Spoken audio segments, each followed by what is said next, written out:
Have to tell you, I am a little bit thrilled to be able to introduce you to Dan Handler, Lemony Snicket himself. And on today's episode, we are going to dive into some of the nuance of writing creative stories. And as you'll hear from Dan, he talks a lot about this idea of really sort of thinking about the audience. If you're writing to middle graders, how do you think about who they are and what works for them and also works for their parents? We also hear his amazing process of really developing an entire story. And it's wild, starting with a notebook into Post-it notes, into his dining room table. It's a great way to remember that like any way that you can think about organizing and particularly gathering things from the world to put into your story is powerful. And then lastly, we learn really a key important insight that I think anyone needs to understand is that great stories are what people are looking for. And even if you have a lesson or something you want to share, don't let the fact that there's a great story kind of trump the fact you want to teach something. Great stories will teach us something through the story, not by banging them over the head. If you like these summaries and these insights of amazing authors like Lemony Snicket, Dan Handler, make sure you subscribe where we can bring you these updates every week from great authors who are the modern authors that we as other authors and readers can learn from today. Enjoy the combo. The core of the reading experience is loneliness, right? Almost all of your reading you're doing by yourself. Sometimes you'll read aloud to someone, which is very intimate, right? It's why it happens like between families and like lovers, but not a lot of other circumstances. But mostly you're reading by yourself, and that's your own experience. The thing you find the most joy, the thing that horrifies you the most, that's all lonely. And also writing is like that. You can have companions and you can even sit next to someone and write, but you can't say what should the next word be and have four people all decide together. It has to be lonely. And these are such lonely times. We're all cooped up with lonely times. And I think it's a great time to remember that loneliness is at the heart of literature. And so if you're lonely right now, you're participating in a long literary tradition. Use your loneliness, savor it a little bit to help you with your book.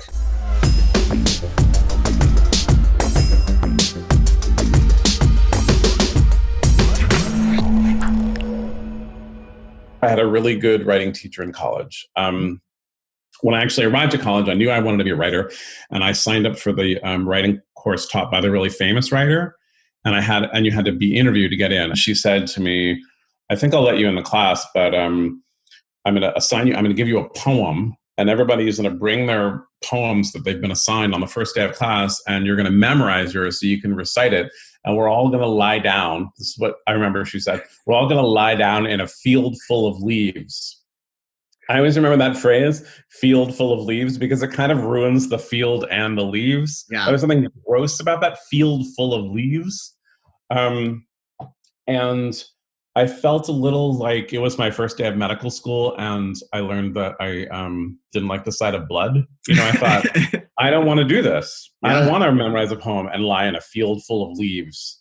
Not good for a writer. And then I met, almost coincidentally, another writer, not famous, Kit Reed. We just lost her a couple of years ago. I still miss her a lot because she really mentored me my entire life.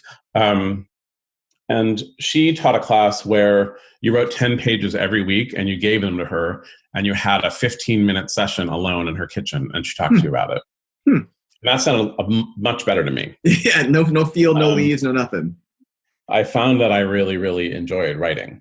I had basically no encouragement. This was before the internet was a real thing. And so I didn't know anyone else who was a writer like me. I didn't know anyone my own age who was starting out being a writer. I didn't know anyone who was in a writer's group. I sold my first novel, The Basic Eight, for the least amount of money my literary agent had ever negotiated for a work.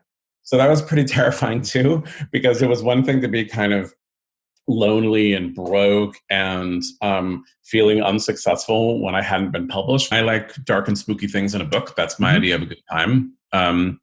So by the vague category, it's kind of gothic. But no, I didn't write. I mean, I didn't know anything about writing for children. I hadn't really thought of it. It was a kind of writing that hadn't really occurred to me, I think, since I was a child. And my first novel, The Basic Eight, is about a high school. My agent was very desperate to try to sell this book, and she sent it to a few children's editors who did not want it. But one of them said to me, "If you ever want to write something for children, I was working on a mock Gothic novel for adults. I was interested in writing a novel about something, horrible things going on, kind of a Wuthering Heights, but a little slightly parodic, and I was having a lot of trouble with it. Mm-hmm. And one of the troubles that I was having was that the hero of that novel was a young man. I decided to kind of gender switch it. So usually it's a lost woman, kind of forced into a marriage or otherwise in dangerous circumstances. But I decided I'd flip the gender. So I had this lost young man, who probably was me, kind of trapped in a castle, and all these horrible things were happening. But it wasn't going very well. And I had about 50 pages, and I knew it was not working at all. And it was a horrible feeling. But as this editor had suggested, maybe you want to write something for children, I began to think, well, if the hero of this book were a child, then you would know why they were trapped and all these terrible things were happening. Huh. And then I said, well, it should be more than one child so they can all talk to each other. Mm-hmm. And that was where a series of unfortunate events came from, really. And in some ways it was a blessing, and some ways a curse that I didn't know anything about children's literature. There were a lot of stuff I had to learn. Right. So I began to read children's books. It began to be a kind of a small cadre of readers who were interested. There is a line between the people who get certain kinds of things and who don't get certain kinds of things, but it's not the line between children and adults. It's a line of all kinds of things. And it's the same with appreciation. You have to understand, you have to have a certain level of irony to understand a series of unfortunate events. And there are children and adults who have no sense of that irony whatsoever, who say, these books are terrible, horrible things are happening. It can be very useful to think about an audience, but I don't think you can narrow it down to say, oh, I'm going to market this over here. Do you have like a process that you sort of develop these folks? I usually think about a story first, and then I figure out to whom that story might make it more interesting, if you know what I mean. So, I mean, in a series of unfortunate events, I remember I want these children to be thrown down an elevator shaft, because somehow when I was a child, I learned that was possible. I began to think, who would throw children down an elevator shaft, right? And then I think, well, someone who lives high up someplace. And then I began to think, oh, a penthouse apartment. That's glamorous. And I began to think, and then to think about kind of a tradition of villains and villainesses who are, kind of rich and cruel to children, and how much fun that is to play around with. And so several of the authors here asked a question that I thought was a good one about this sort of, like Haley and Natalie and Olga all asked sort of a similar question about this balance between sort of dark and sort of funny, or dark and sort of humorous behind it. When something is funny or not. Right. And the thing is that is not the case. Yeah. Right. And all of us have had the experience of being in a room where everyone is laughing at something, except you think like, that was horrible, maybe even offensive, or maybe just bad, and vice versa, right? Where you think like, that's hilarious, but you're surrounded by people who are saying that's ghastly, and you have to say, yes, no, of course, ghastly is what I meant all along. It sounds like, you love the act of writing. Do you, when you sit down to think about a new book, are you an outliner? Are you someone who writes a bunch of stuff and then figures out where it goes? Or kind of, do you have a particular style that has worked for you? I'll find maybe a couple of novels that are like what I want, and maybe a few things about the subject matter or something like that. And I kind of gather them together, and I'm thinking about them. And then I write things down in a notebook in my pocket. And then when the notebook is full, I type it up in a document, and I do that for a few notebooks. And then I print out the document, and it looks like this. It looks like all the little individual notes. I print them out, and I tape them to index cards, which I have here. Really sad. And then I move the index cards around on the dining room table, which is part of an ongoing argument between myself and my beloved wife about what the dining room table is for. Eat at, or to plan novels at. And then I write them up into like a new document, and then I start scribbling prose on a legal pad. And then eventually I type it up into a terrible manuscript, and then I try to make it better. The history of literature, the history of people writing things down is vast and long. It did not start recently, and it did not start with any one group of people. Right. And you're trying to be one of the best. It's not any of that. It's just people writing things down. So I try to keep that in mind with my method, which is kind of low tech and ad hoc.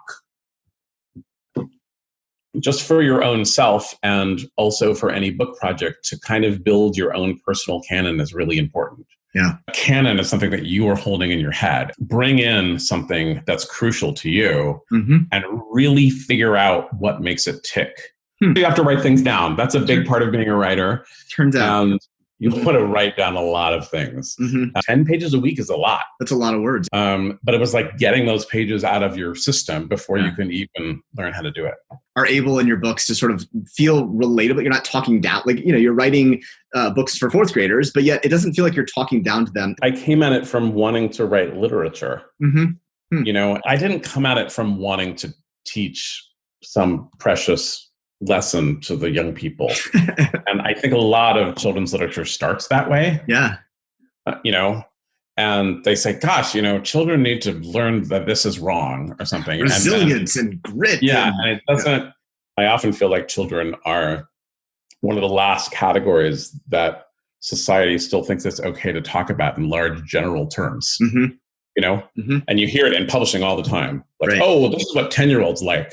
And you think, like, if you said that about any other segment of society, you're like, dude, what's wrong with you? But somehow you're like, yep, 10-year-olds, they're all alike. Like, crazily, later when we're all adults, we're all different and diverse and have all these different backgrounds and opinions and experiences. But when we're 10, apparently we're all identical. And it drives me bonkers. I think, here's what I think, particularly kind of in the times that we're in, is that in certain ways, it's lucky times for writers. And why? Because at the core of the writing experience, just like at the core of the reading experience, is loneliness, right? The thing you find the most joy, the thing that horrifies you the most, that's all lonely. And also writing is like that. It's a great time to remember that loneliness is at the heart of literature. And so if you're lonely right now, you're participating in a long literary tradition. Use your loneliness, savor it a little bit,